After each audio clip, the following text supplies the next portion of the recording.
Hello, hello, hello! Magandang araw sa lahat ng Pisces. Welcome back sa mga bago. Welcome to my channel.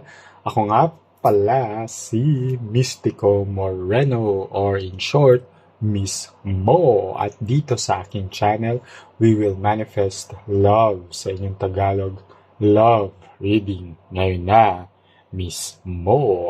So for today, ang gagawin natin ay ang inyong no contact love reading.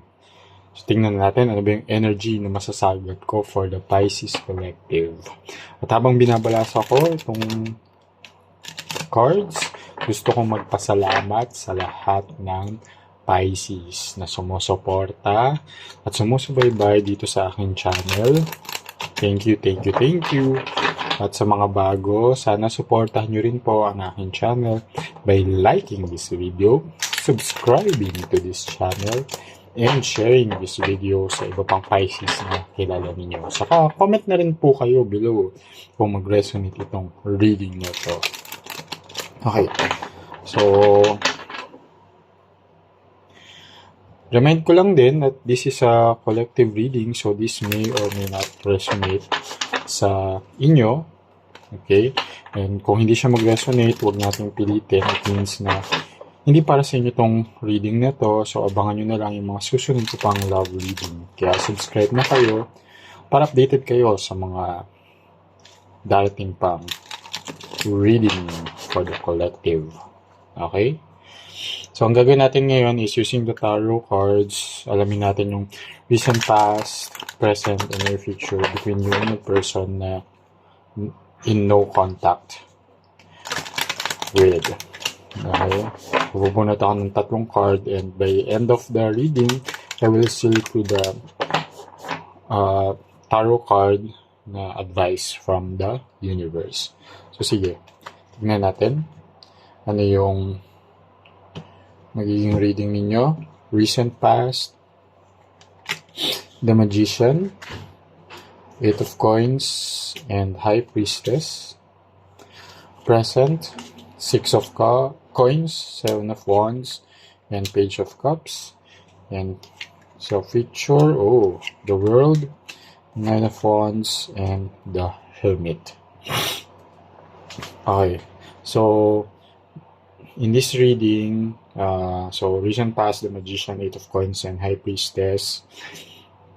Present moment is Six of Coins, Seven of Wands, and Page of Cups. And in the near future is the World, Nine of Wands, and the Hermit. Okay, so there's a strong energy of Gemini and Virgo, and the Cancer,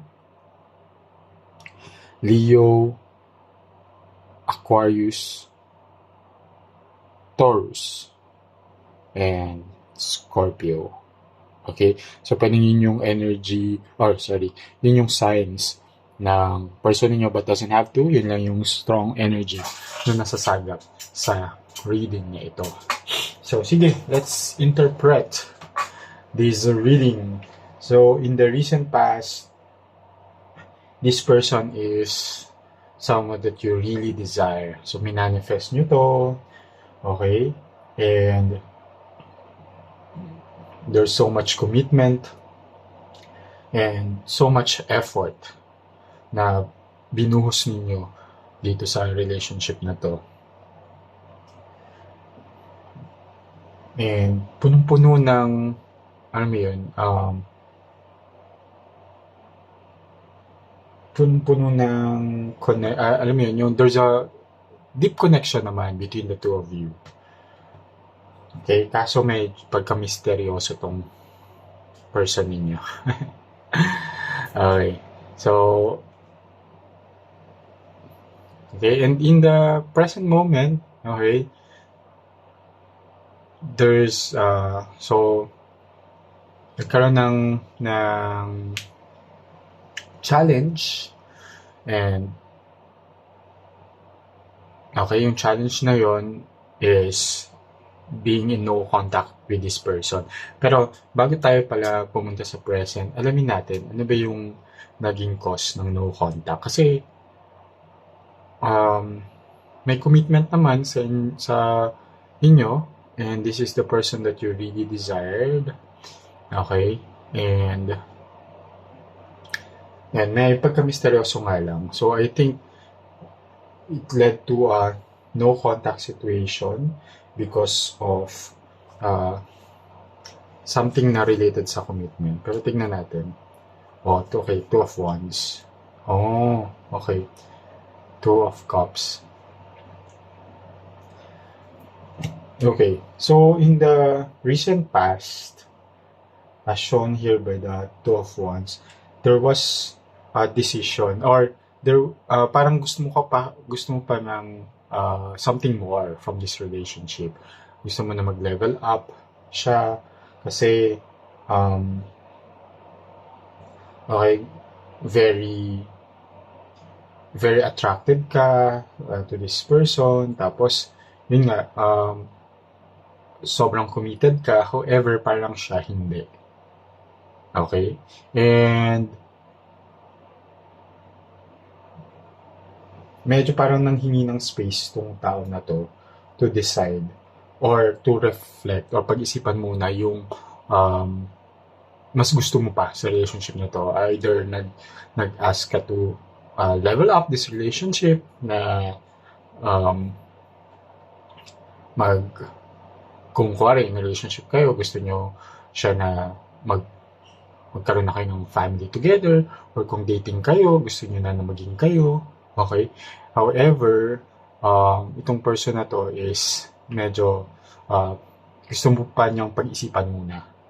So, this person asked for space. Kaya, in no contact kayo at the moment.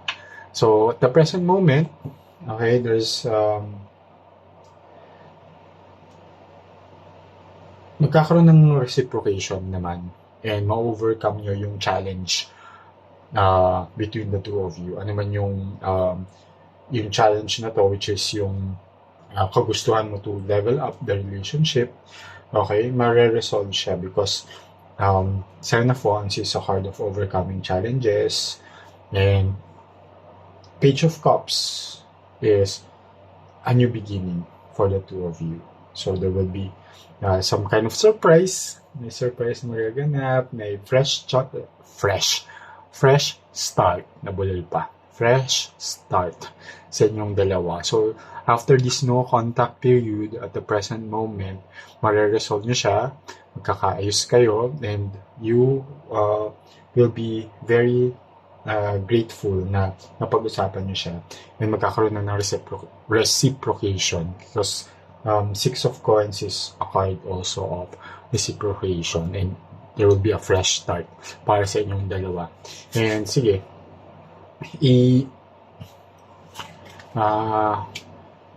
clarify natin more. Ayan, so from Four of Pentacles, okay, there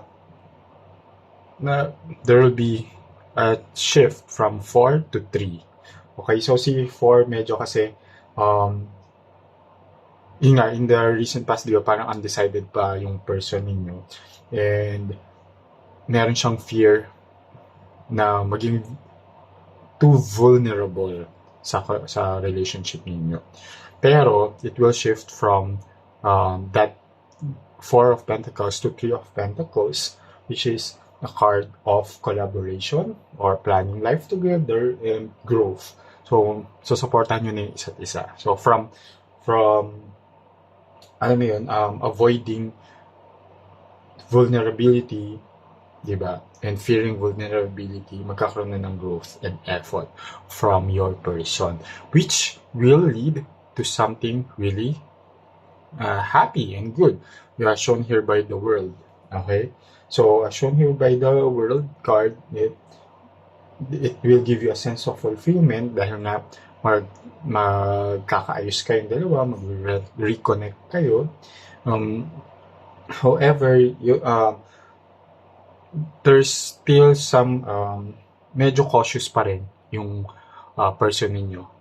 Kasi nga, meron siyang fear of vulnerability. Medyo may avoidant energy siya. Okay, as shown here, lalo dito na um, dito sa Nine of Wands, medyo ginaguard pa rin niya yung heart niya, and lalo na dito sa the Hermit card na this person will still want, alam mo yun, parang gusto niya munang i-process lahat din. Parang, yun nga, dahil may avoidant tendency siya, this person will still be needing some space in the near future. Pero it's just normal, ganun talaga yung mga avoidant people. Pero mahal ka nitong tao nito. Ang mga taong avoidant, they are still capable of loving. However, hindi nila ma-process na maigi yung mga nararamdaman nila because of, yun nga, yung mga nangyari sa life nila that made them avoidant. Okay, so alam nila to give that person the right space for them to at least ponder pag medyo na-overwhelm na sila sa situation. So, clarify natin more. So, Knight of Pentacles and Nine of Wands. Ayun. Tingnan mo. Na-double confirm lang. Nine of Wands. So, and the Knight of Pentacles, or so si Knight of Pentacles is ayun, yung being consistent. Magkakaroon lang ng inconsistency kasi nga meron siyang medyo guarded pa rin yung person ninyo when it comes to intimacy, when it comes to love, when it comes to being vulnerable. Okay? So, ayan. And, yun, magkakaroon lang ng some inconsistencies sa kung paano niya ina-express or pinapakita yung pagmamahal niya sa inyo. Pero, as seen here naman, everything will be alright between the two of you. So, while not in contact, hayaan nyo lang, give this person space for this person to reflect kasi nga meron siyang avoidant tendencies. And but I hope this person will really heal. Okay? Kasi mahirap din naman na you'll be in a situation na laging ganun, na kailangan mo laging mag-adjust sa kanya. Diba? Dapat in love, mag-adjust kayo sa isa't isa.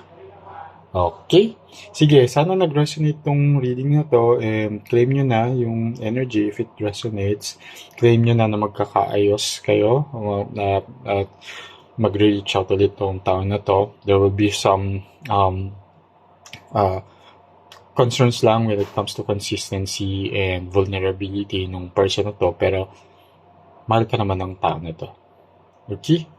And sige, i-seal natin yung reading with an advice from the universe. Okay, so ano bang advice ng universe sa'yo? Healing power of love, diba? Perfect. So, yung pagmamahal mo, okay, will help your person to heal those wounds na that made him an avoidant person. Okay, so he will heal, he or she will heal, and there will be celebration once this person is healed. Okay, and yung pagmamahal mo ang makakatulong sa kanya. So just give this person the space that he or she needs at the moment para mag-reflect muna, and sooner than later, yan, this person will break no contact. Kasi mahal ka naman nito. Kailangan lang niya talaga i-process yung mga emotions niya. Okay? So, maraming salamat.